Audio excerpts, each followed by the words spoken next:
scary story.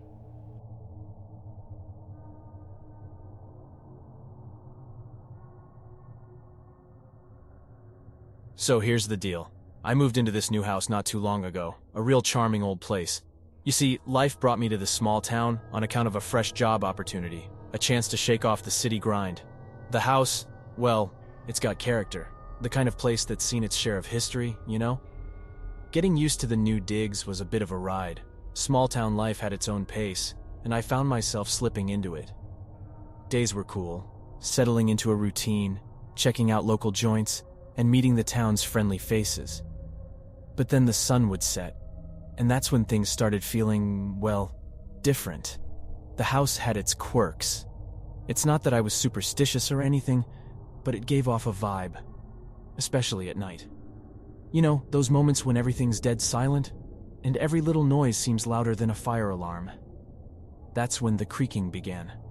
Soft at first, like someone's pacing around in the hallway. I'd brush it off as the old house settling in, you know? But those creaks got bolder, closer.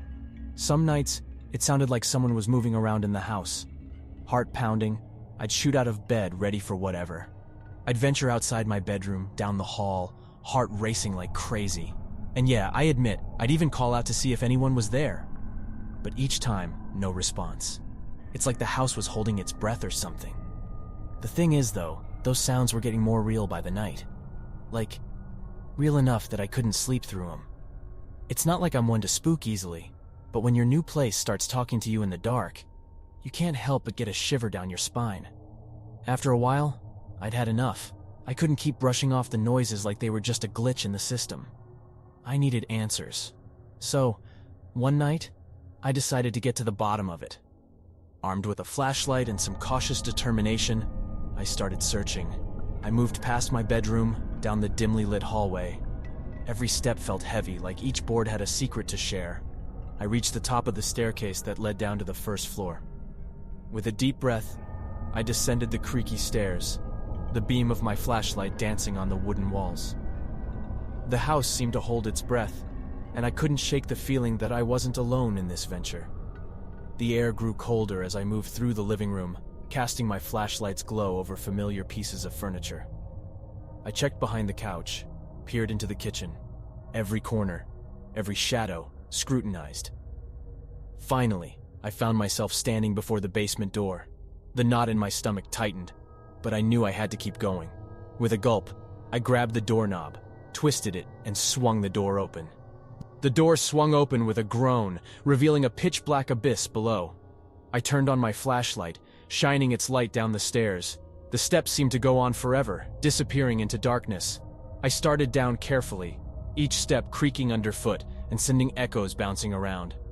The air grew colder, and the basement had that musty smell you'd expect.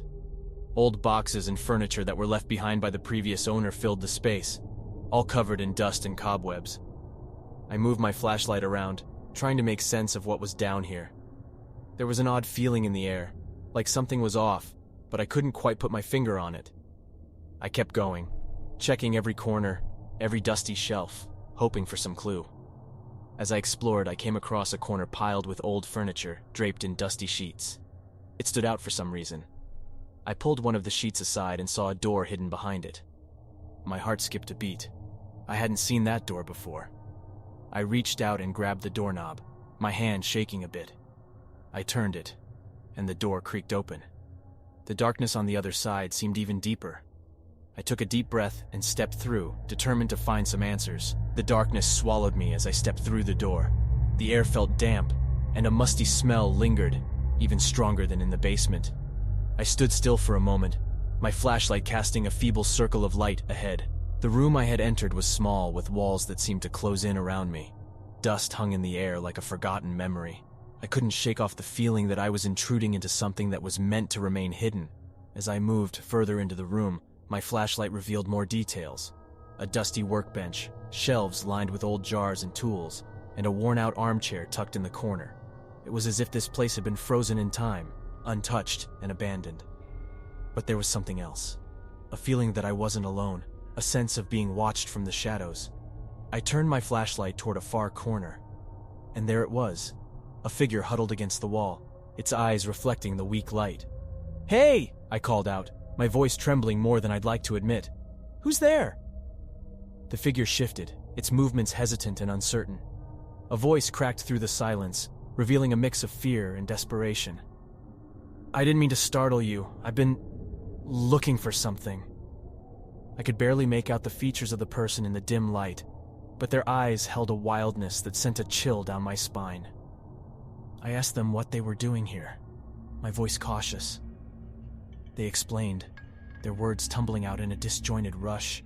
They claimed they were searching for an item of great importance, something that had been hidden away in this room long before I moved in. Their story was muddled, their eyes darting around as if they were being chased by shadows. It was hard to make sense of it all, but one thing was clear. They believed this room held the key to something they desperately needed. And as they spoke, the feeling of unease that had been following me throughout this whole ordeal intensified. Before I could react, the figures suddenly dashed past me, their movements quick and almost frantic. I called out, but they vanished into the darkness, leaving me alone in that small, forgotten room. I stood there for a moment, heart pounding, trying to process what had just happened. The reality of the situation hit me. There had been someone else in my house, someone who knew about this hidden room, someone who left as mysteriously as they had appeared. I made my way back through the basement, up the creaky stairs, and back into the main part of the house. My heart raced as I reached for my phone, my fingers fumbling as I dialed 911. I explained the situation as best I could, my voice shaky as I recounted the encounter with the mysterious figure in the hidden room. The dispatcher assured me that officers were on their way and instructed me to stay on the line. Those minutes felt like an eternity, each second stretching out as I sat there in the dim light, my thoughts racing. Finally, the sound of sirens cut through the night, growing louder until they parked in front of my house. I watched as 2 officers stepped out of their patrol car and approached my front door. I hurried to let them in, my words spilling out as I explained what had happened.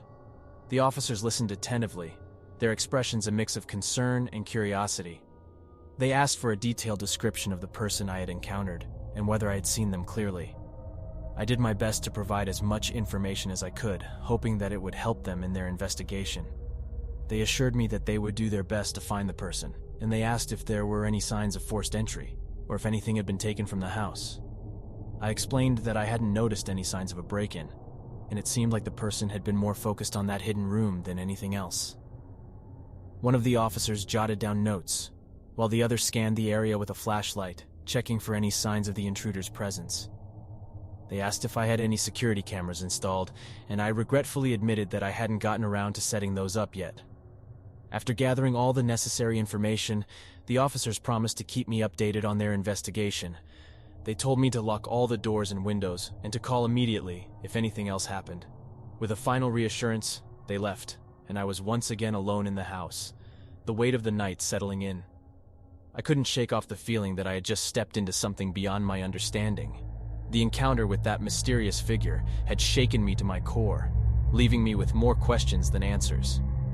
As I lay in bed that night, listening to the familiar creaks and groans of the house, I couldn't help but wonder what secrets it held, and whether the past had truly found a way to touch the present. But let me tell you, they never did find that person. Despite the police's efforts, the one I crossed paths with that night vanished without a trace, leaving no more than a shadow. That eerie encounter, it's etched in my memory like a tattoo I can't ignore. Whenever a floorboard creaks or a breeze rustles the curtains, it's like I'm transported back. So there you have it. Those unanswered questions, they've become a permanent resident, hanging around like an old friend who refuses to leave.